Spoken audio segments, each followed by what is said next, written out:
salamat. Tapos ng klase. Sakto, gutom na ako. Oh, ano to?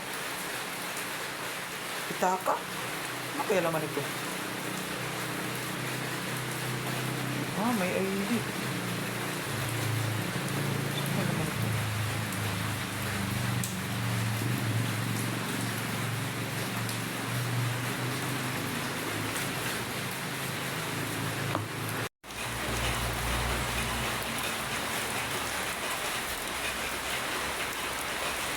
Kung sa akin to, hindi ko naman ito gagamitin.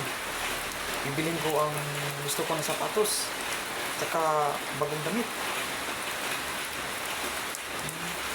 Pero walang naman natatita sa akin. Ako lang yung kapulot ito. Gamitin ko na nga.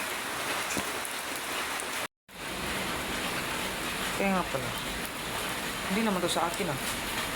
Tsaka awawa naman yung may-ari nito. Mahirap pa naman mawala naman natin pira. Ano kaya kung sasabihin ko na lang kay sir na nakapulot ako ng pira dito? Ah, sakto. Sasabihin ko na lang kay sir.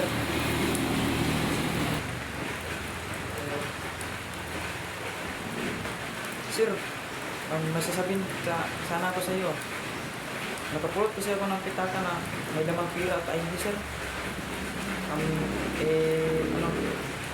Bigay ko na lang sa iyo, sir. Baka may pupunta sa iyo dito na naghahanap ng pitaka. Baka sa kanya ito. Mabuti naman at ibinigay mo sa akin to. Sakto mamaya may meeting kami ng kasama mga ibang guro at saka ang mga principal. Ibigay ko na lang to sa principal. Baka may maghahanap nito. At salamat sa mabuti mong puso at sa katapatan mo. To. Sige sir, wala na naman po sir.